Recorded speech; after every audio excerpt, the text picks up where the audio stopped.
Hi friends, ಎಲ್ಲರಿಗೂ ನಮಸ್ಕಾರ.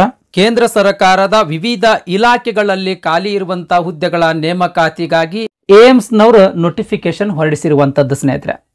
ಅಂದ್ರೆ ಈಗ ಸೆಂಟ್ರಲ್ ಗೌರ್ಮೆಂಟ್ ಇಲಾಖೆಗಳಿಗೆ ಏನು ಜಾಬ್ ಖಾಲಿ ಅದಾವಲ್ರಿ, ಆ ಎಲ್ಲ ಹುದ್ದೆಗಳಿಗೆ ಈ ಏಮ್ಸ್ನವರು ಕಾಮನ್ ರಿಕ್ರೂಟ್ಮೆಂಟ್ ಎಕ್ಸಾಮಿನೇಷನ್ ಅಂತ ಒಂದು ಎಕ್ಸಾಮ್ ತೆಗೆದುಕೊಳ್ಳುವುದರ ಮೂಲಕ ನೇಮಕಾತಿ ಮಾಡ್ಕೊಳ್ತಾ ಇದ್ದಾರೆ ಸ್ನೇಹಿತರೆ. ಹಾಗಾಗಿ ಏಮ್ಸ್ನವರು ಈ ನೋಟಿಫಿಕೇಶನ್ ಅನ್ನು ಹೊರಡಿಸಿರುವಂಥದ್ದು ಸ್ನೇಹಿತರೆ. ಸುಮಾರು 66 ವಿಧದ ಹುದ್ದೆಗಳು ಖಾಲಿ ಇರುವಂತದ್ರಿ. ಆಮೇಲೆ ಕೇಂದ್ರ ಸರ್ಕಾರದ ಅಡಿಯಲ್ಲಿ ಬರ್ತಕ್ಕಂಥ ವಿವಿಧ ಇಲಾಖೆಗಳಲ್ಲಿ ಹುದ್ದೆಗಳು ಖಾಲಿ ಇರುವಂತದ್ದು ಸ್ನೇಹಿತರೆ. ಆ ಎಲ್ಲಾ ಹುದ್ದೆಗಳಿಗೆ ಈ ಏಮ್ಸ್ನವರು ಎಕ್ಸಾಮ್ ಕಂಡಕ್ಟ್ ಮಾಡ್ತಾರೆ. ಓಕೆ ರೀ. ಹಾಗಾಗಿ ಈ ಏಮ್ಸ್ನವರು ಈ ನೋಟಿಫಿಕೇಶನ್ ಅನ್ನ ಹೊರಡಿಸಿರುವಂತದ್ದು. ಇಲ್ಲೊಂದು ಅಫೀಸ್ ವೆಬ್ಸೈಟ್ ಕೊಟ್ಟಾರ ನೋಡ್ರಿ. ಈ ಅಫೀಸ್ ವೆಬ್ಸೈಟ್ಗೆ ಹೋಗಿ ಆನ್ಲೈನ್ ಮುಖಾಂತರ ಅರ್ಜಿ ಸಲ್ಲಿಸಬೇಕು. ಅರ್ಜಿ ಸಲ್ಲಿಸ್ಲಾಕ ಪ್ರಾರಂಭ ದಿನಾಂಕ ಜನವರಿ 7, 2025. ಅರ್ಜಿ ಸಲ್ಲಿಸ್ಲಾಕ ಕೊನೆಯ ದಿನಾಂಕ ಜನವರಿ 31, 2025. ಅರ್ಜಿ ಸಲ್ಲಿಸಬೇಕಾದ್ರೆ ಏನಾದರೂ ಬೈ ಮಿಸ್ಟೇಕ್ ಆಗಿ ತಪ್ಪಾಗಿ ಅರ್ಜಿ ಸಲ್ಲಿಸಿದ್ರಿ ಅಂತ ತಿಳ್ಕೊಳ್ರಿ. ಆ ಅರ್ಜಿಯನ್ನು ಕರೆಕ್ಷನ್ ಮಾಡ್ಲಾಕ ಅವಕಾಶ ಕೂಡ ಕೊಟ್ಟಿರುವಂಥದ್ದು. ಅಂದ್ರೆ ಫೆಬ್ರವರಿ 12ನೇ ತಾರೀಕದಿಂದ ಹಿಡ್ಕೊಂಡು ಫೆಬ್ರವರಿ 14ನೇ ತಾರೀಕು ತನಕ, ಅಂದ್ರೆ 3 ದಿನಗಳ ಕಾಲಾವಕಾಶ ಕೊಟ್ಟಿರುವಂಥದ್ದು. ಈ 3 ದಿನದೊಳಗೆ ನಿಮ್ದು ಅಪ್ಲಿಕೇಶನ್ನಲ್ಲಿ ಆಗಿರುವಂಥ ಮಿಸ್ಟೇಕನ್ನು ಕರೆಕ್ಷನ್ ಮಾಡ್ಕೊಳ್ಬೋದು ಸ್ನೇಹಿತರೆ. ನೆಕ್ಸ್ಟ್, ಈ ಹುದ್ದೆಗಳಿಗೆ ಒಂದು ಕಾಮನ್ ಎಕ್ಸಾಮ್ ತಗೊಳ್ತಾರೆ. ಎಲ್ಲಾ ಹುದ್ದೆಗಳಿಗೆ ಒಂದೇ ಒಂದು ಕಾಮನ್ ಎಕ್ಸಾಮ್ ಇರ್ತದ. ಈ ಸ್ಪರ್ಧಾತ್ಮಕ ಪರೀಕ್ಷೆ ಫೆಬ್ರವರಿ 26ರಿಂದ ಫೆಬ್ರವರಿ 28ನೇ ತಾರೀಕದ ಒಳಗಾಗಿ ನಡೆಸಲಾಗ್ತದಂತ ಟೆಂಟೇಟಿವ್ ಡೇಟ್ ಅನ್ನ ಕೊಟ್ಟಿರುವಂತದ್ದು ಸ್ನೇಹಿತರೆ. ಆಗ್ಲೇ ಹೇಳ್ದಂಗ ಇದೊಂದು ಕಾಮನ್ ರಿಕ್ರೂಟ್ಮೆಂಟ್ ಎಕ್ಸಾಮಿನೇಷನ್ ಸ್ನೇಹಿತರೆ. ಇದನ್ನ ಏಮ್ಸ್ನವರು ಕಂಡಕ್ಟ್ ಮಾಡ್ತಾರ. ಅಂದ್ರೆ ವಿವಿಧ ಸೆಂಟ್ರಲ್ ಗೌರ್ಮೆಂಟ್ ಇನ್ಸ್ಟಿಟ್ಯೂಟ್ ಅಥವಾ ಬಾಡೀಸ್ ಒಳಗ ಖಾಲಿ ಇರ್ತಕ್ಕಂಥ ಎಲ್ಲಾ ಹುದ್ದೆಗಳಿಗೆ ಒಂದೇ ಒಂದು ಎಕ್ಸಾಮ್ ಈ ಏಮ್ಸ್ನವರು ನಡೆಸುವುದರ ಮೂಲಕ ನೇಮಕಾತಿ ಮಾಡ್ಕೊಳ್ತಾರ ಸ್ನೇಹಿತರೆ. ಈ ಹುದ್ದೆಗಳೇನಾದಲ್ರಿ, ಗ್ರೂಪ್ ಬಿ ಮತ್ತು ಗ್ರೂಪ್ ಸಿ ಹುದ್ದೆಗಳ ಸ್ನೇಹಿತರೆ. ಭಾರತದಾದ್ಯಂತ ಒಟ್ಟಾರೆಯಾಗಿ 4597 ಹುದ್ದೆಗಳು ಖಾಲಿ ಇರುವಂತದ್ದು. ಈ 4597 ಹುದ್ದೆಗಳಲ್ಲಿ ಕರ್ನಾಟಕದೊಳಗೆ ಎಷ್ಟು ಹುದ್ದೆಗಳು ಖಾಲಿ ಅದಾವ, ಆಮೇಲೆ ಆ ಹುದ್ದೆಗಳಿಗೆ ಎಜುಕೇಶನ್ ಕ್ವಾಲಿಫಿಕೇಶನ್ ಏನು, ಏಜ್ ಕ್ರಿಟೇರಿಯಾ ಏನು, ಸ್ಯಾಲರಿ ಏನು ಅಂತ ಅನ್ನೋದ್ರ ಬಗ್ಗೆ ಎಲ್ಲದ್ರ ಬಗ್ಗೆ ನೋಡೋದಾದ್ರೆ, ಮೊದಲನೇದಾಗಿ ಆಡಿಯೋಮೆಟ್ರಿ ಟೆಕ್ನಿಷಿಯನ್. ಕರ್ನಾಟಕದೊಳಗೆ ಒಂದೇ ಒಂದು ಹುದ್ದೆ ಖಾಲಿ ಇರುವಂಥದ್ದು. ಯಾವ್ದ್ರಿ? Audio technician. ಎಲ್ಲಾ ಹುದ್ದೆಗಳ ಕರ್ನಾಟಕದೊಳಗೆ ESIC ಹಾಸ್ಪಿಟಲ್ದೊಳಗೆ ಖಾಲಿ ಇರುವಂಥದ್ದು ಸ್ನೇಹಿತರೆ. ಪ್ರತಿಯೊಂದು ಹುದ್ದೆ ಈ ಕರ್ನಾಟಕದೊಳಗೆ ಏನು ಹುದ್ದೆಗಳು ಖಾಲಿ ಅದಾವಲ್ರಿ, ಆ ಎಲ್ಲಾ ಹುದ್ದೆಗಳಿಗೆ ಕನಿಷ್ಠ 18 ವರ್ಷ ವಯೋಮಿತಿ ಆಗಿರ್ತದ, ಗರಿಷ್ಠ 25 ವರ್ಷ ವಯೋಮಿತಿ ಆಗಿರ್ತದೆ. ಈ ಗರಿಷ್ಠ ವಯೋಮಿತಿಯ ಮೇಲೆ ಇನ್ ಅಡಿಷನ್ ಆಗಿ ಏಜ್ ರಿಲ್ಯಾಕ್ಸೇಷನ್ ಕೂಡ ನೀಡಲಾಗ್ತದೆ ಸ್ನೇಹಿತರೆ. ತದನಂತರದಲ್ಲಿ ಏಜ್ ರಿಲ್ಯಾಕ್ಸೇಷನ್ ಕೂಡ ಬಗ್ಗೆ ಮಾಹಿತಿ ಕೊಡ್ತೀನಿ. ಈ ಆಡಿಯೋಮೆಟ್ರಿಕ್ ಟೆಕ್ನಿಷಿಯನ್ ಹುದ್ದೆಗಳಿಗೆ ಅರ್ಜಿ ಸಲ್ಲಿಸಬೇಕಾಗಿತ್ತು ಅಂದ್ರೆ ಎಜುಕೇಶನ್ ಕ್ವಾಲಿಫಿಕೇಶನ್ ಏನಾಗಿರ್ಬೇಕಂತ ಅನ್ನೋದ್ರ ಬಗ್ಗೆ ನೋಡೋದಾದ್ರೆ, 4 year ಡಿಗ್ರಿ ಇನ್ ಆಡಿಯೋಲಜಿ, 4 ವರ್ಷದ ಆಡಿಯೋಲಜಿದು ಒಂದು ಕೋರ್ಸ್ ಅದ ಸ್ನೇಹಿತರೆ, ಒಂದು ಪದವಿ ಅದ. ಆ ಪದವಿಯನ್ನು ನೀವು ಮುಗಿಸಿರ್ಬೇಕು. ಆಮೇಲೆ 1 ವರ್ಷ ಇಂಟರ್ನ್ಶಿಪ್ ಇರ್ತದೆ. ಆ 1 ವರ್ಷ ಇಂಟರ್ನ್ಶಿಪ್ ಒಳಗೊಂಡಂತೆ ಒಟ್ಟು 4 ವರ್ಷದ ಕೋರ್ಸ್ ಅನ್ನ ಪಾಸ್ ಮಾಡಿರ್ಬೇಕು. ಇನ್ ಕೇಸ್ ಈ ಡಿಗ್ರಿ ಪಾಸ್ ಮಾಡಿರ್ಲಿಲ್ಲ ಅಂತ ತಿಳ್ಕೊಳ್ರಿ, ಅಂದ್ರೆ ಆಡಿಯೋಲಜಿ ವಿಷಯದೊಳಗೆ ಡಿಗ್ರಿ ಪಾಸ್ ಮಾಡಿರ್ಲಿಲ್ಲ ಅಂತಂದ್ರ ಅದೇ ಆಡಿಯೋಲಜಿ ವಿಷಯದೊಳಗೆ ಡಿಪ್ಲೊಮಾ ಪಾಸ್ ಮಾಡಿದ್ರು ಕೂಡ ಅರ್ಜಿ ಸಲ್ಲಿಸಬಹುದು. ಇದು 2 ವರ್ಷದ ಕೋರ್ಸ್ ಸ್ನೇಹಿತರೆ. ಡಿಪ್ಲೊಮಾ ಇನ್ ಆಡಿಯೋಲಜಿ ಅಂತ ಅನ್ನೋದು 2 ವರ್ಷದ ಕೋರ್ಸ್. ಈ ಕೋರ್ಸ್ ಪಾಸ್ ಮಾಡಿದ್ರು ಕೂಡ ನೀವು ಅರ್ಜಿ ಸಲ್ಲಿಸಬಹುದು. ಆದ್ರೆ 2 ವರ್ಷದ ಪ್ರಾಕ್ಟಿಕಲ್ ಎಕ್ಸ್ಪೀರಿಯನ್ಸ್ ಅನ್ನ ಹೊಂದಿರಬೇಕು. ಈ ಆಡಿಯೋಲಜಿ ಟೆಕ್ನಿಷಿಯನ್ ರಿಲೇಟೆಡ್ 2 ವರ್ಷದ ಪ್ರಾಕ್ಟಿಕಲ್ ಎಕ್ಸ್ಪೀರಿಯನ್ಸ್ ಅನ್ನ ನೀವು ಹೊಂದಿರಬೇಕು. Next, junior medical laboratory technologist ಅಂತ ಹುದ್ದೆಗಳು ಖಾಲಿ ಇರುವಂತದ್ದು. ಇವೆಲ್ಲಾನು ಕರ್ನಾಟಕದೊಳಗೆ ಖಾಲಿ ಇರುವಂತ ಹುದ್ದೆಗಳ ಸ್ನೇಹಿತರೆ. ಒಟ್ಟು 13 ಹುದ್ದೆಗಳು ಖಾಲಿ ಇರುವಂತದ್ರಿ. ಒಟ್ಟಾರೆಯಾಗಿ 13 ಹುದ್ದೆಗಳು ಖಾಲಿ ಇರುವಂತದ್ದು. ಕನಿಷ್ಠ 18 ವರ್ಷ, ಗರಿಷ್ಠ 25 ವರ್ಷ ಆಗಿರ್ತದೆ. ಈ ಗರಿಷ್ಠ ವಯೋಮಿತಿ ಮೇಲೆ ಇನ್ ಅಡಿಷನ್ ಆಗಿ ಏಜ್ ರಿಲ್ಯಾಕ್ಸೇಷನ್ ನೀಡಲಾಗ್ತದೆ. ಏಜ್ ರಿಲ್ಯಾಕ್ಸೇಷನ್ ತದನಂತರದಲ್ಲಿ ಎಕ್ಸ್ಪ್ಲೇನ್ ಮಾಡ್ತೀನಿ ಸ್ನೇಹಿತರೆ. 29,200 ರೂಪಾಯಿ ಪ್ರತಿ ತಿಂಗಳು ಪೇಮೆಂಟ್ ಸ್ನೇಹಿತರೆ. ಅಲವೆನ್ಸಸ್ ಎಲ್ಲ ಸೇರಿದ್ರೆ ನಿಮ್ಮ ಕೈಗೆ ಒಂದು 35,000 ರೂಪಾಯಿ ತನಕ ಪೇಮೆಂಟ್ ಸಿಗಬಹುದು. ಓಕೆ ರೀ. PUC ಸೈನ್ಸ್ ಪಾಸ್ ಮಾಡಿರ್ಬೇಕು. ಡಿಪ್ಲೊಮಾದಲ್ಲಿ ಮೆಡಿಕಲ್ ಲ್ಯಾಬೊರೇಟರಿ ಟೆಕ್ನಾಲಜಿಸ್ಟ್ ಅಂತ ಒಂದು ಕೋರ್ಸ್ ಬರ್ತದೆ. ಆ ಕೋರ್ಸ್ ಪಾಸ್ ಮಾಡಿದ್ರಿ ಅಂತಂದ್ರೆ ಈ ಹುದ್ದೆಗಳಿಗೆ ಅರ್ಜಿ ಸಲ್ಲಿಸಬಹುದು. ಆದ್ರೆ ಡಿಸೈರೇಬಲ್ ಕ್ವಾಲಿಫಿಕೇಶನ್ ಅಂದ್ರೆ ಅವರು ಎಕ್ಸ್ಪೆಕ್ಟ್ ಮಾಡ್ತಾ ಇರೋದು ಡಿಗ್ರಿ ಪಾಸ್ ಮಾಡಿರ್ತಕ್ಕಂಥ ಅಭ್ಯರ್ಥಿಗಳನ್ನ ಸ್ನೇಹಿತರೆ. ಅಂದ್ರೆ ಮೆಡಿಕಲ್ ಲ್ಯಾಬೊರೇಟರಿ ಸೈನ್ಸ್ ವಿಷಯದಲ್ಲಿ ಡಿಗ್ರಿ ಪಾಸ್ ಮಾಡಿರ್ತಕ್ಕಂಥ ಅಭ್ಯರ್ಥಿಗಳನ್ನು ಅವರು ಎಕ್ಸ್ಪೆಕ್ಟ್ ಮಾಡ್ತಾ ಇರೋದು ಸ್ನೇಹಿತರೆ. ಈ ಮೆಡಿಕಲ್ ಲ್ಯಾಬೊರೇಟರಿ ಸೈನ್ಸ್ ವಿಷಯದಲ್ಲಿ ಡಿಗ್ರಿ ಪಾಸ್ ಮಾಡಿರಲಿಲ್ಲ ಅಂತಂದ್ರೂ ಕೂಡ ನೀವು ಈ ಮೇಲಿನ ಎಜುಕೇಷನ್ ಕ್ವಾಲಿಫಿಕೇಶನ್ ಏನು ಹೇಳಿದ್ದೀನಲ್ಲ ಸ್ನೇಹಿತರೆ, ಆ ಎಜುಕೇಷನ್ ಕ್ವಾಲಿಫಿಕೇಶನ್ ಮುಗಿದ್ರೂ ಕೂಡ ನೀವು ಅರ್ಜಿ ಸಲ್ಲಿಸಬಹುದು. ಓಕೆ ರೀ. ನೆಕ್ಸ್ಟ್ ECG ಟೆಕ್ನಿಷಿಯನ್, ಒಟ್ಟು 8 ಹುದ್ದೆಗಳ ಖಾಲಿ ಇರುವಂಥದ್ದು. ವಯೋಮಿತಿ ಕನಿಷ್ಠ 18 ವರ್ಷ, ಗರಿಷ್ಠ 25 ವರ್ಷ. ಪೇಮೆಂಟ್ ಪ್ರತಿ ತಿಂಗಳಿಗೆ 25,500 ರೂಪಾಯಿ ಇರ್ತದೆ ರೀ. ಇದು ಬೇಸಿಕ್ ಪೇಮೆಂಟ್ ರೀ. ಇದ್ರ ಮೇಲೆ ಅಲವೆನ್ಸಸ್ ಎಲ್ಲ ಇನ್ ಅಡಿಷನ್ ಆಗಿ ಸಿಗುವಂಥದ್ದು, ಒಂದು 5,000 to 6,000 ರೂಪಾಯಿ ಎಕ್ಸ್ಟ್ರಾ ಸಿಗುವಂಥದ್ದು ಸ್ನೇಹಿತರೆ. ನೆಕ್ಸ್ಟ್ ಇನ್ನು ಎಜುಕೇಷನ್ ಕ್ವಾಲಿಫಿಕೇಶನ್ ಬಗ್ಗೆ ನೋಡೋದಾದ್ರೆ PUC ಸೈನ್ಸ್ ಪಾಸ್ ಮಾಡಿರಬೇಕು. ಅದ್ರ ಜೊತೆಗೆ ECG ವಿಷಯದೊಳಗೆ ಡಿಪ್ಲೊಮಾವನ್ನು ಪಾಸ್ ಮಾಡಿರ್ಬೇಕು. ಡಿಪ್ಲೊಮಾ ಇನ್ ECG ಇದು 2 ವರ್ಷದ ಕೋರ್ಸ್ ಸ್ನೇಹಿತರೆ. ಈ ಕೋರ್ಸ್ ಪಾಸ್ ಮಾಡಿದ್ರಿ ಅಂತಂದ್ರೆ ನೀವು ಈ ECG ಟೆಕ್ನಿಷಿಯನ್ ಹುದ್ದೆಗಳಿಗೆ ಅರ್ಜಿ ಸಲ್ಲಿಸಬಹುದು. ನೆಕ್ಸ್ಟ್ ಜೂನಿಯರ್ ರೇಡಿಯೋಗ್ರಾಫರ್ 12 ಹುದ್ದೆಗಳ ಖಾಲಿ ಇರುವಂಥದ್ದು. ವಯೋಮಿತಿ ಸೇಮ್ ಇರ್ತದೆ ಸ್ನೇಹಿತರೆ. ಬೇಸಿಕ್ ಪೇಮೆಂಟ್ ಪ್ರತಿ ತಿಂಗಳಿಗೆ 21,700 ರೂಪಾಯಿ ಇರುವಂಥದ್ದು. PUC ಸೈನ್ಸ್ ಪಾಸ್ ಆಗಿರ್ಬೇಕು. ಡಿಪ್ಲೊಮಾದೊಳಗೆ ರೇಡಿಯೋಗ್ರಾಫಿ ಅಂತ ಒಂದು ಕೋರ್ಸ್ ಬರ್ತದೆ ಸ್ನೇಹಿತರೆ, 2 ವರ್ಷದ ಕೋರ್ಸ್ ಇದು. ಈ ಕೋರ್ಸ್ ಪಾಸ್ ಮಾಡಿದ್ರಿ ಅಂತಂದ್ರೆ ಈ ಹುದ್ದೆಗಳಿಗೆ ಅರ್ಜಿ ಸಲ್ಲಿಸಬಹುದು. ನೆಕ್ಸ್ಟ್ ರೇಡಿಯೋಗ್ರಾಫರ್ ಹುದ್ದೆ 4 ಹುದ್ದೆಗಳ ಖಾಲಿ ಇರುವಂಥದ್ದು.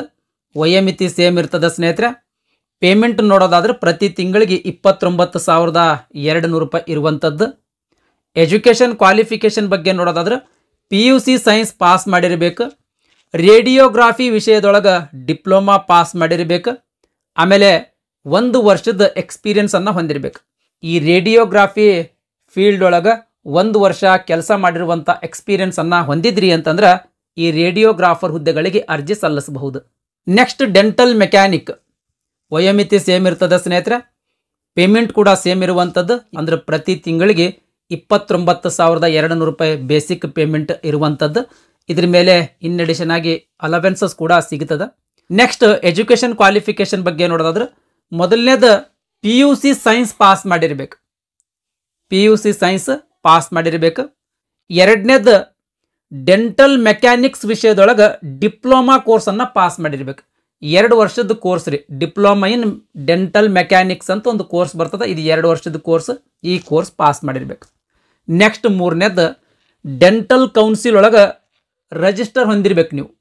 ನೆಕ್ಸ್ಟ್ 4ನೇದು ಈ ಡೆಂಟಲ್ ಮೆಕ್ಯಾನಿಕ್ಕಿಗೆ ಸಂಬಂಧಿಸಿದಂಥ 2 ವರ್ಷದ ವರ್ಕ್ ಎಕ್ಸ್ಪೀರಿಯನ್ಸನ್ನು ನೀವು ಹೊಂದಿದ್ರಿ ಅಂತಂದ್ರೆ ಈ ಡೆಂಟಲ್ ಮೆಕ್ಯಾನಿಕ್ ಹುದ್ದೆಗಳಿಗೆ ಅರ್ಜಿ ಸಲ್ಲಿಸಬಹುದು. ನೆಕ್ಸ್ಟ್ ಫಾರ್ಮಸಿಸ್ಟ್, ಆಯುರ್ವೇದಿಕ್ ವಿಭಾಗದ ಫಾರ್ಮಸಿಸ್ಟ್ ಹುದ್ದೆಗಳ ಸ್ನೇಹಿತರೆ 1 ಹುದ್ದೆ ಖಾಲಿ ಇರುವಂಥದ್ದು. ವಯೋಮಿತಿ ಸೇಮ್ ಇರ್ತದೆ. ಪೇಮೆಂಟ್ ಕೂಡ ಸೇಮ್ ಇರ್ತದೆ ರೀ. ಪ್ರತಿ ತಿಂಗಳಿಗೆ 29,200 ರೂಪಾಯಿ ಬೇಸಿಕ್ ಪೇಮೆಂಟ್ ಇರುವಂಥದ್ದು. ನೆಕ್ಸ್ಟ್ ಎಜುಕೇಷನ್ ಕ್ವಾಲಿಫಿಕೇಶನ್ ಬಗ್ಗೆ ನೋಡೋದಾದ್ರೆ PUC ಸೈನ್ಸ್ ಪಾಸ್ ಮಾಡಿರಬೇಕು. ಈ PUC ಸೈನ್ಸ್ ಒಳಗೆ ಫಿಸಿಕ್ಸ್ ಆಗಿರ್ಬೋದು ಅಥವಾ ಕೆಮಿಸ್ಟ್ರಿ ಆಗಿರ್ಬೋದು ಅಥವಾ ಬಯಾಲಜಿ ಆಗಿರ್ಬೋದು, ಈ 3ದೊಳಗೆ ಯಾವುದಾದ್ರೂ ಒಂದು ವಿಷಯನ್ನಾದರೂ ನೀವು ಓದಿರ್ಬೇಕು ಸ್ನೇಹಿತರೆ. ನೆಕ್ಸ್ಟ್ ಆಯುರ್ವೇದ ವಿಭಾಗದ ಫಾರ್ಮಸಿ ವಿಷಯದೊಳಗೆ ಡಿಗ್ರಿ ಪಾಸ್ ಮಾಡಿರ್ಬೇಕು. ಆಮೇಲೆ ಫಾರ್ಮಸಿಸ್ಟ್ ಆಗಿ ಆಯುರ್ವೇದ ಫಾರ್ಮಸಿಸ್ಟ್ ಆಗಿ 1 ವರ್ಷದ ಎಕ್ಸ್ಪೀರಿಯನ್ಸನ್ನು ಹೊಂದಿರಬೇಕು. ಈ ಕ್ವಾಲಿಫಿಕೇಶನ್ ನೀವು ಹೊಂದಿದ್ರಿ ಅಂತಂದ್ರೆ ಈ ಹುದ್ದೆಗಳಿಗೆ ಅರ್ಜಿ ಸಲ್ಲಿಸಬಹುದು. ಅಥವಾ ಡಿಪ್ಲೊಮಾದೊಳಗೆ ಆಯುರ್ವೇದಿಕ್ ಫಾರ್ಮಸಿ ಅಂತ ಒಂದು ಕೋರ್ಸ್ ಬರ್ತದ್ರಿ. 2 ವರ್ಷಕ್ಕಿಂತ ಕೆಳಗಡೆ ಇಲ್ಲದೆ ಇರತಕ್ಕಂಥ ಕೋರ್ಸನ್ನು ನೀವು ಪಾಸ್ ಮಾಡಿರ್ಬೇಕು. ಮಿನಿಮಮ್ 2 ವರ್ಷದ ಕೋರ್ಸ್ ಅದು ಆಗಿರ್ಬೇಕು. ಆ ಕೋರ್ಸನ್ನು ನೀವು ಪಾಸ್ ಮಾಡಿರ್ಬೇಕು. ಇದರ ಜೊತೆಗೆ 3 ವರ್ಷ ಆಯುರ್ವೇದ ವಿಭಾಗದೊಳಗೆ ಫಾರ್ಮಸಿಸ್ಟ್ ಆಗಿ ವರ್ಕ್ ಮಾಡಿದ್ರಿ ಅಂತಂದ್ರೂ ಕೂಡ ನೀವು ಈ ಹುದ್ದೆಗಳಿಗೆ ಅರ್ಜಿ ಸಲ್ಲಿಸಬಹುದು. ನೆಕ್ಸ್ಟ್ ಫಾರ್ಮಸಿಸ್ಟ್ ಆಲೋಪಥಿಕ್ ವಿಭಾಗ 3 ಹುದ್ದೆಗಳು ಖಾಲಿ ಇರುವಂಥದ್ದು. ವಯೋಮಿತಿ ಬಗ್ಗೆ ನೋಡೋದಾದ್ರೆ ಕನಿಷ್ಠ 18 ವರ್ಷ ವಯಸ್ಸಾಗಿರ್ಬೇಕು. ಗರಿಷ್ಠ 32 ವರ್ಷ ಮೀರಿರಬಾರ್ದು. ನೆಕ್ಸ್ಟ್ ಇನ್ನು ಪೇಮೆಂಟ್ ಬಗ್ಗೆ ನೋಡೋದಾದ್ರೆ ಪ್ರತಿ ತಿಂಗಳಿಗೆ 29,200 ರೂಪಾಯಿ ಬೇಸಿಕ್ ಪೇಮೆಂಟ್ ಇರುವಂಥದ್ದು. ನೆಕ್ಸ್ಟ್ ಎಜುಕೇಷನ್ ಕ್ವಾಲಿಫಿಕೇಶನ್ ಬಗ್ಗೆ ನೋಡೋದಾದ್ರೆ ಫಾರ್ಮಸಿ ವಿಷಯದೊಳಗೆ ಡಿಗ್ರಿ ಪಾಸ್ ಮಾಡಿರ್ಬೇಕು. ಅಥವಾ ಅಂದ್ರೆ ಫಾರ್ಮಸಿ ವಿಷಯದೊಳಗೆ ಡಿಗ್ರಿ ಪಾಸ್ ಆಗಿರಲಿಲ್ಲ ಅಂತ ತಿಳ್ಕೊಳ್ರಿ, ಸೀನಿಯರ್ ಸೆಕೆಂಡರಿ ಅಂದ್ರೆ PUC ಸೈನ್ಸ್ ಪಾಸ್ ಮಾಡಿ ಡಿಪ್ಲೊಮಾ ಇನ್ ಫಾರ್ಮಸಿ ಅಂತ ಒಂದು ಕೋರ್ಸ್ ಬರ್ತದೆ. ಆ ಕೋರ್ಸ್ ಪಾಸ್ ಮಾಡಿದ್ರಿ ಅಂತಂದ್ರೂ ಕೂಡ ನೀವು ಅರ್ಜಿ ಸಲ್ಲಿಸಬಹುದು. ಆದ್ರೆ ಫಾರ್ಮಸಿಸ್ಟ್ ಅಂತ ಕಿಸಿಂದೇಳಿ ರಿಜಿಸ್ಟರ್ ಆಗಿರ್ಬೇಕು ಸ್ನೇಹಿತರೆ ನೀವು. ನೆಕ್ಸ್ಟ್ ಮೆಡಿಕಲ್ ರೆಕಾರ್ಡ್ ಅಸಿಸ್ಟೆಂಟ್ 2 ಹುದ್ದೆಗಳು ಖಾಲಿ ಇರುವಂಥದ್ದು. ವಯೋಮಿತಿ ಕನಿಷ್ಠ 18 ವರ್ಷ, ಗರಿಷ್ಠ 25 ವರ್ಷ. ಪ್ರತಿ ತಿಂಗಳಿಗೆ 19,900 ರೂಪಾಯಿ ಬೇಸಿಕ್ ಪೇಮೆಂಟ್ ಇರುವಂಥದ್ದು. ನೆಕ್ಸ್ಟ್ ಎಜುಕೇಷನ್ ಕ್ವಾಲಿಫಿಕೇಶನ್ 12ನೇ ಪಾಸ್ ಆಗಿರಬೇಕು.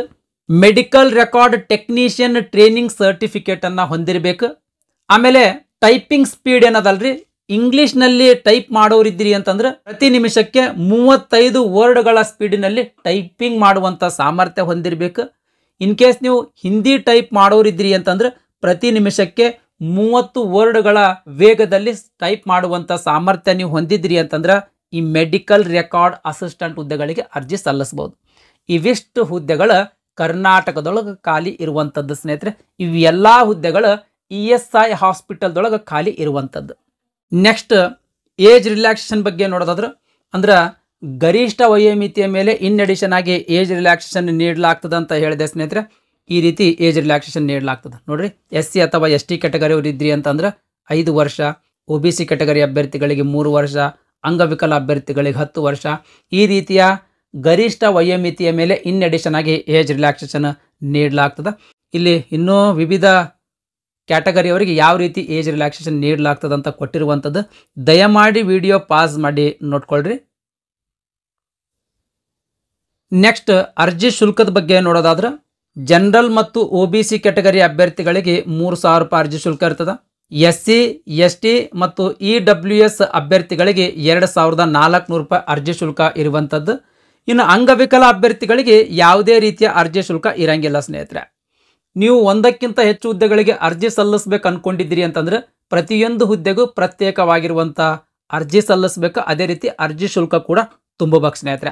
ನೆಕ್ಸ್ಟ್ ಈ SC ಮತ್ತು ST ಕ್ಯಾಟಗರಿಯ ಅಭ್ಯರ್ಥಿಗಳು ಏನು ಅರ್ಜಿ ಶುಲ್ಕ ತುಂಬಿರ್ತಿರಲ್ರಿ, ಎಕ್ಸಾಮ್ ಆಗಿ ಫಲಿತಾಂಶ ಬಂದ ಮೇಲೆ, ಎಕ್ಸಾಮ್ದು ರಿಸಲ್ಟ್ ಬಂದ ಮೇಲೆ ನಿಮ್ದು ಅಮೌಂಟ್ ನಿಮಗೆ ರಿಫಂಡ್ ಮಾಡ್ತಾರೆ ಸ್ನೇಹಿತರೆ. ಅಂದ್ರೆ ನಿಮ್ಮ ಅಕೌಂಟಿಗೆ ವಾಪಸ್ ಹಾಕ್ತಾರೆ ಸ್ನೇಹಿತರೆ. ಓಕೆ ರೀ. ನೆಕ್ಸ್ಟ್ ನೇಮಕಾತಿ ಹಂತಗಳ ಬಗ್ಗೆ ನೋಡೋದಾದ್ರೆ ಎಲ್ಲ ಹುದ್ದೆಗಳಿಗೆ ಒಂದು ಕಾಮನ್ ಎಕ್ಸಾಮ್ ಇರ್ತದೆ ಸ್ನೇಹಿತರೆ. ಆಮೇಲೆ ಇನ್ನು ಕೆಲವೊಂದು ಹುದ್ದೆಗಳಿಗೆ ಇನ್ ಅಡಿಷನ್ ಆಗಿ ಈ ಕಾಮನ್ ಎಕ್ಸಾಮ್ ಹೊರತಾಗಿ ಇನ್ ಅಡಿಷನ್ ಆಗಿ ಸ್ಕಿಲ್ ಟೆಸ್ಟ್ ಅಥವಾ ಪ್ರಾಕ್ಟಿಕಲ್ ಟೆಸ್ಟ್ ಅಂತ ತಗೊಳ್ತಾರೆ ಸ್ನೇಹಿತರೆ. ಎಲ್ಲ ಹುದ್ದೆಗಳಿಗೆ ತಗೊಳಂಗಿಲ್ರಿ. ಯಾವ ಹುದ್ದೆಗಳಿಗೆ ಪ್ರಾಕ್ಟಿಕಲ್ ಟೆಸ್ಟ್ ರಿಕ್ವೈರ್ಡ್ ಆದೋ ಅವಶ್ಯಕತೆ ಅನಿಸ್ತದೋ ಅಂತ ಹುದ್ದೆಗಳಿಗೆ ತಗೊಳ್ತಾರೆ. ಈ ಕಾಮನ್ ಎಕ್ಸಾಮ್ದ ಬಗ್ಗೆ ನೋಡೋದ್ರೆ ಇದು ಒಂದು ಕಂಪ್ಯೂಟರ್ ಬೇಸ್ಡ್ ಟೆಸ್ಟ್ ಸ್ನೇಹಿತರೆ. ಅಂದ್ರೆ ಕಂಪ್ಯೂಟರ್ನೊಳಗೆ ಪ್ರಶ್ನೆಗಳು ಕಾಣ್ತಿರ್ತಾವೆ, ಅಲ್ಲೇ ನೀವು ಉತ್ತರ ಟಿಕ್ ಮಾಡೋದಿರ್ತದೆ. ಯಾವುದೇ ರೀತಿಯ ಪೆನ್ ಮತ್ತು ಪೇಪರ್ ಬಳಕೆ ಮಾಡುವಂತಿಲ್ಲ. ಓಕೆ ರೀ. ನೆಕ್ಸ್ಟ್ ಈ ಎಕ್ಸಾಮ್ ಏನದಲ್ಲ ಸ್ನೇಹಿತರೆ, ಈ ಎಕ್ಸಾಮ್ದೊಳಗೆ 100 ಪ್ರಶ್ನೆಗಳು ಇರ್ತಾವ್ರಿ. ಎಲ್ಲ ಪ್ರಶ್ನೆಗಳು MCQ ಪ್ಯಾಟರ್ನ್ ಇರ್ತಾವೆ. MCQ ಪ್ಯಾಟರ್ನ್ನ ಪ್ರಶ್ನೆಗಳನ್ನು ಹೊಂದಿರ್ತಾವೆ. ಅಂದ್ರೆ ಒಂದು ಪ್ರಶ್ನೆ ಇರ್ತದ, 4 ಆಪ್ಷನ್ಸ್ಗಳಿರ್ತಾವ. ಆ 4 ಆಪ್ಷನ್ಗಳಲ್ಲೇ ಒಂದು ಸರಿಯಾದ ಉತ್ತರ ಇರ್ತದ.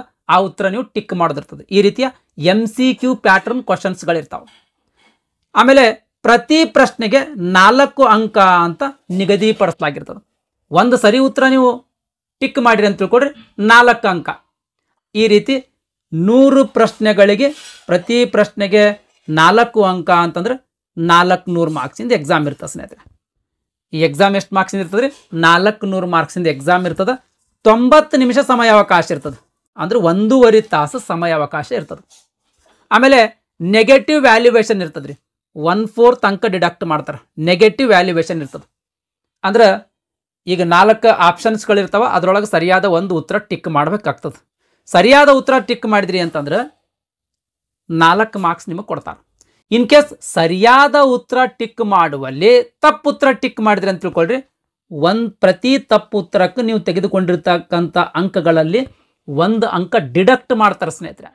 ಇನ್ ಕೇಸ್ ನೀವು 10 ತಪ್ಪು ಉತ್ತರ ಟಿಕ್ ಮಾಡಿರಿ ಅಂತ ತಿಳ್ಕೊಳ್ರಿ, 10 ಮಾರ್ಕ್ಸ್ ಡಿಡಕ್ಟ್ ಮಾಡ್ತಾರೆ. ಈ ರೀತಿ ನೆಗೆಟಿವ್ ವ್ಯಾಲ್ಯೂಯೇಷನ್ ಇರುವಂಥದ್ದು.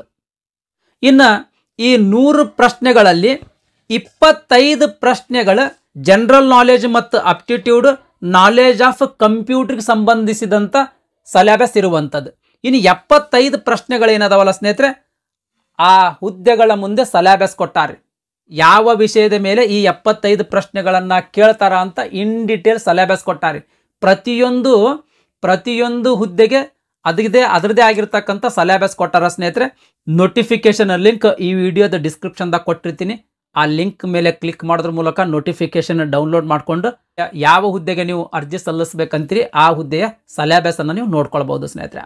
ನೆಕ್ಸ್ಟ್ ಈ ಎಕ್ಸಾಮ್ 5 ಸೆಕ್ಷನ್ಗಳಲ್ಲಿ ಡಿವೈಡ್ ಮಾಡಲಾಗಿರ್ತದೆ ಸ್ನೇಹಿತರೆ. ಪ್ರತಿ ಸೆಕ್ಷನ್ಗೆ 18 ನಿಮಿಷ ಸಮಯಾವಕಾಶ ಇರ್ತದೆ. ಆ 18 ನಿಮಿಷದೊಳಗೆ ಯಾವ ಸೆಕ್ಷನ್ ಇರ್ತದೋ ಆ ಸೆಕ್ಷನ್ದು ಕ್ವಶನ್ಸನ್ನು ಬಿಡಿಸ್ಬೇಕು ನೀವು.